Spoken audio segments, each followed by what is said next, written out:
Hello everyone, this is Vaishak from Physiobrainary. In this video, I'm going to explain in detail about fracture, the basis of fracture and its classification. So coming to the introduction, what is a fracture? So a fracture is a break in continuity of a bone either across its cortex or through its articular surface. In other words, it is known as a disruption of the normal architecture of the bone.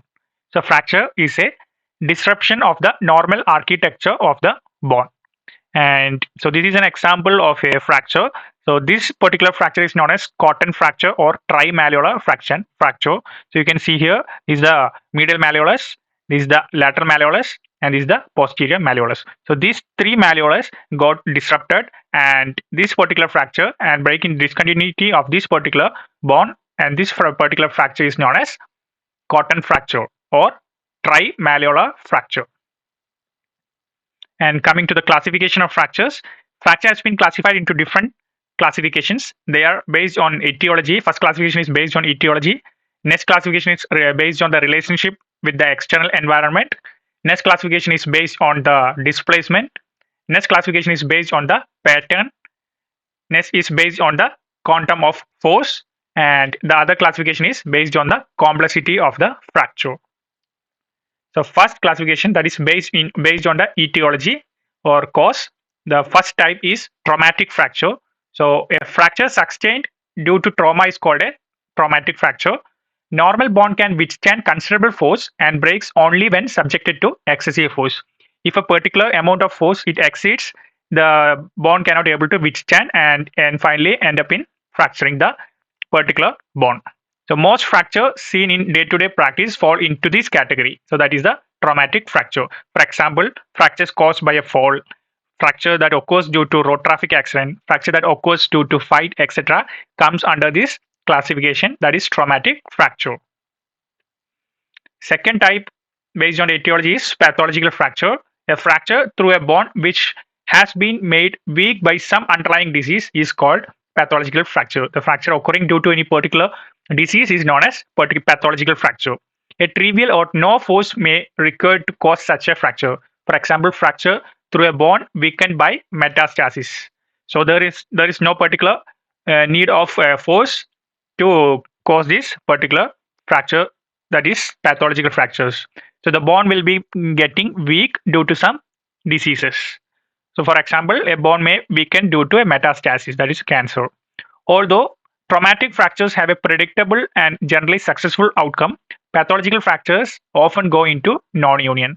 So in traumatic fractures, we can have some particular predictable outcomes. Like for example, we can able to judge that this particular fracture will be healing in this months and all. But in case of pathological fractures, it often goes to the complication of fractures, that is non-union. Sometimes these fractures doesn't heal properly and finally end up in non-union of that particular fragment.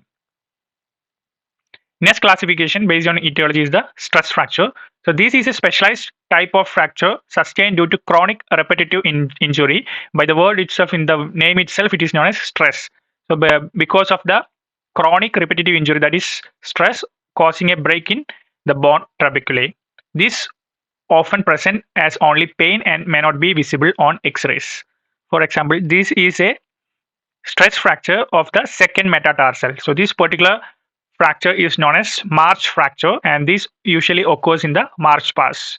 So during the PT drills and all for the army, for the police police, all of them may have a chance of occurring this type of stress fracture because of the high impact of pressing the ground or touching the ground during the march pass. So this is known as stress fracture. So they may not be visible in X-ray even, or the patient or the person will be having some severe pain and swelling over the affected area. So this is all about stress fracture. And next classification is on the basis of displacement. So it may comes under two classification, that is it may come under two subtypes, either undisplaced fracture or displaced fracture. So this first classification, subclassification is undisplaced fracture. So these fractures are easy to identify by the absence of significant displacement. So you can see here, so this is the styloid process fracture, but there is no significant displacement present in this fracture in the X-ray. So this is known as undisplaced fracture. And next subclassification is displaced fracture. The fracture may be displaced. So in this, the fracture may be displaced. And the factors responsible for displacement are the fracturing force, the muscle pull on the fractured fragments, and the gravity. So, for example, the muscle pull in case of the patellar fracture, the quadriceps tendon may pull the upper part of your upper part of your patella bone. So finally, and end up in fracturing of that particular displaced area. That is the fracturing of the particular fragment. So next is the gravity. So the displacement can be in the form of shift, angulation, or rotation. So you can see here these are the different displacement form. So either it may shift, or it may angulate, or it may rotate. So this is the torsional force, angular force, and the translatory force. So while describing the displacement of a fracture, conventionally it is the displacement of the distal fragment in relation to the proximal fragment which is mentioned. So for example, in case of Cooley's fracture or Smith fracture, so it is a distal end of radius fracture. If the distal end or distal fragment is displacing posteriorly, means it is known as a Cooley's fracture. And if the distal fragment or distal end of the radius is displacing anteriorly or ventrally, means it is known as the Smith's fracture. So based on the displacement, the fracture can be termed according to their classifications. And so this is all about the displacement of the fracture segments. And next classification is on the basis of relationship with the external environment. So this is closed fracture or open fracture. So first subclassification is closed fracture. A fracture not communicating with the external environment, that is the overlying skin and the other soft tissues are intact. It is known as closed fracture. So this is the closed fracture. If the fracture are not communicating with the external environment, so this is known as closed fracture. Whereas in open fracture, the fracture with a break in the overlying skin and the soft tissues leading to the fracture communicating with the external environment, it is known as open fracture. If the fracture fragments is communicating with the external environment, it is known as open fracture. And if the fracture segments or fracture fragment is not communicating with the external environment, it is known as closed fracture. A fracture may be open from within or outside. So the so-called internally or externally open fractures. These open fractures are again subclassified into internal open fracture or external open fracture. So internal open fracture, the sharp fracture and pierces the skin from within, resulting in an open fracture. So because of the sharp fractured segments of the bone, it may pierce the skin from inside. So it is known as internally open fracture. And next is externally open fracture, that is open from the outside. The object causing the fracture lacerates the skin and soft tissues over the bone, and it breaks the bone, resulting in an open fracture. For example, somebody cutting your skin or lacerating your skin and from outside, and it breaks the bone, means it is known as an externally open fracture because it is opening from outside rather than from inside because of the bone fragments. Exposure of an open fracture to the external environment makes it prone to infection. This risk is more in externally open fracture.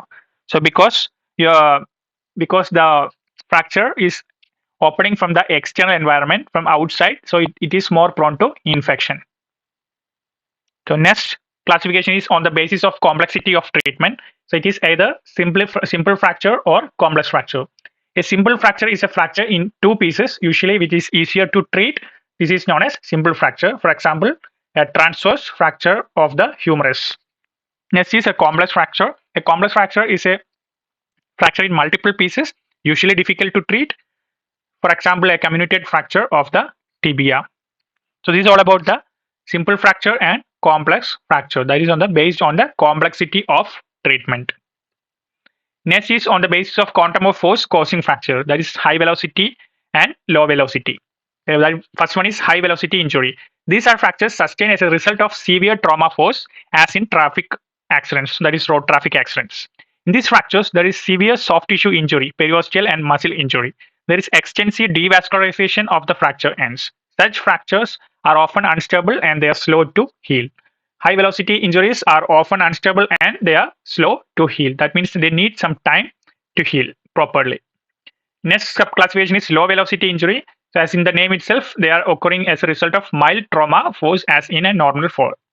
So, there is little associated soft tissue injury and hence these fractures often heal predictably. Lately, there is a change in pattern of fractures due to shift from low velocity to high velocity injuries. They later give rise to more complex fractures which are difficult to treat. So low velocity injuries occurs as a result of mild trauma and that occurs as a result of fall, and these fractures often heal predictably, that in a particular duration it can heal. And when it goes from a low velocity to high velocity injuries, the fracture patterns are difficult to treat. Next classification is on the basis of pattern. So that includes some further subclassifications. First subclassification is transverse fracture. So in this fracture, the fracture line is perpendicular to the long axis of the bone. Such a fracture is caused by tapping or a bending force. Next subclassification is the oblique fracture. In this fracture, the fracture line is oblique. Such a fracture is caused by a bending force, which in addition has a component along the long axis of the bone. So this is the transverse fracture. So for example, you can see in the transverse fracture in the humerus, shaft of the humerus, and next is the oblique fracture. So this is the oblique fracture. So next is the subclassification is the spiral fracture. In this fracture, the fracture lines run spirally in more than one plane. Such a fracture is caused by primarily twisting force. Next subclassification is the comminuted fracture. This is a fracture with multiple fragments. It is caused by crushing or compression force along the long axis of the bone. So comminuted fracture can be seen in the bone, tibial bone. Comminuted fracture of the tibia. Spiral fracture mainly occurs as a result of torsional force. Next fracture is the segmental fracture. In this type, there are two fractures in one bone but at different levels. Fracture may have a combination of two or more patterns. For example, it may have a comminuted but primarily a transverse fractures. So segmental fracture occurs in two different segments of each long bone but at different levels. So you can see a combination of two or more patterns. For example, transverse fracture as well as a comminuted fracture. So this is all about the segmental fracture subclassification on the basis of pattern. So next classification is the fracture based on the eponyms. That is mainly based on the name of the person who described it. Some fractures are better known by names, mostly of those who first described them. Some such fractures are as follows. So Monteggia fracture dislocation. So Monteggia fracture dislocation is the fracture of the proximal third of ulna with the dislocation of the head of the radius. So this is the Monteggia fracture dislocation, in which the proximal third of ulna will be getting fractured along with the dislocation of the head of the radius. Next type or next fracture is the galaxy fracture. So galaxy fracture is the fracture of distal end of the radius, along with the dislocation of the radioulnar joint. The radioulnar joint will be getting dislocated. So this is about the galaxy fracture. Monteggia fracture is named after Monteggia and galaxy fracture is named after Galaxy. Next fracture is the nightstick fracture. Nightstick fracture is the isolated fracture of the shaft of the ulna sustained while trying to ward off a stick blow. Somebody who is going to hit, you will be defending with your arm or your forearm, and then you may end up in having a nightstick fracture. That is the isolated fracture of the shaft of the ulna. Next fracture is the Cooley's fracture. So I already told this regarding in the earlier slides. That is a fracture occurring in the adults at the corticocancellous junction of the distal end of the radius with dorsal tilt and other displacement. If the distal end of the radius is having a dorsal displacement, so that is known as Cooley's fracture. And in Smith fracture, same thing happening but with a anterior displacement or anterior tilt. That is the Smith fracture. Smith fracture is otherwise known as reverse Cooley's fracture. So it's a fracture occurring in adults at the corticocancellous junction of the distal end of the radius with ventral or anterior tilt and anterior displacement. So next fracture is the Barton's fracture or marginal fracture. That is the intra-articular fractures through the distal articular surface of the radius takes a margin anterior or posterior of the distal radius with the carpals displaced anteriorly or posteriorly. So this is the distal articular surface, radius distal articular surface, the intra-articular fracture.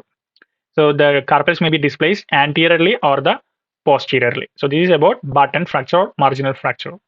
Next is the Schoffer fracture. This is an intra-articular oblique fracture of the styloid process of the radius. So you can see here the styloid process intra-articular oblique fracture is occurred. So this is the Schoffer fracture. Next is the Boxer's fracture. So Boxer's fracture commonly occurs in the boxers. By the name itself, you can able to understand that it's a ventrally anterior displaced fracture through the neck of the fifth metacarpal, usually occurs in boxers. So this is the anteriorly displaced through the neck of the fifth metacarpal. Next is the Bennett's fracture dislocation.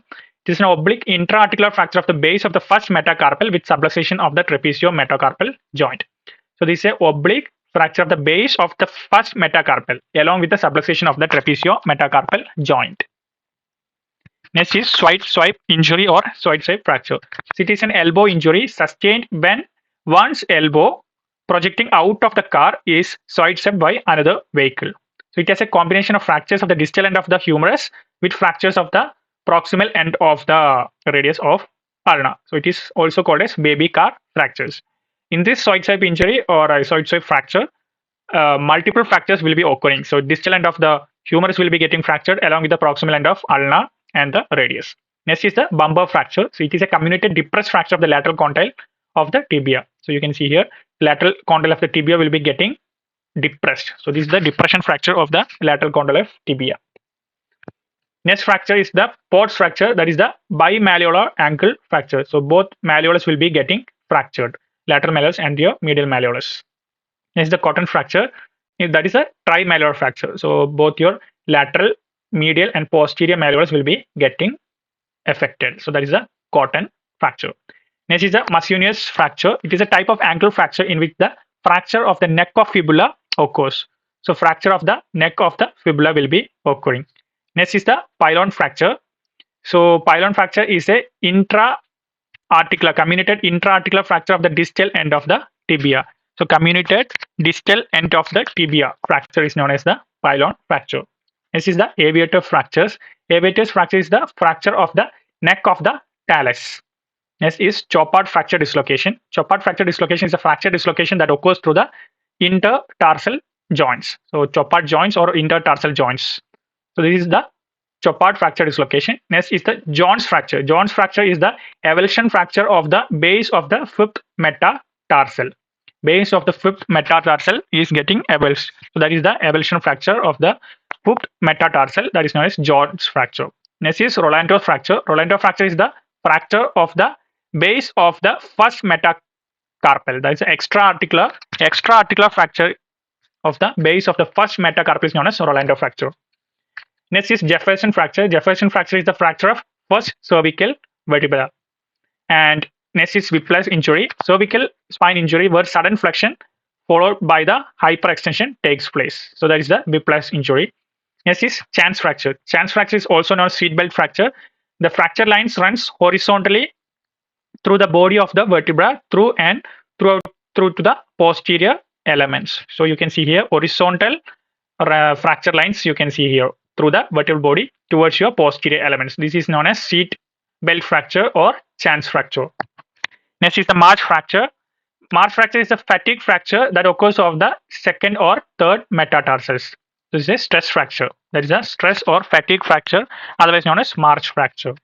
Next is burst fracture. It is a comminuted fracture of the vertebral body where fragments burst out in different directions. You can see here the fracture segments burst out in different directions. That is the burst fracture of the vertebral body. So this is a comminuted fracture. Next is straddle fracture. Straddle fracture is a bilateral superior and inferior pubic rami fracture. Superior and inferior pubic rami fractures.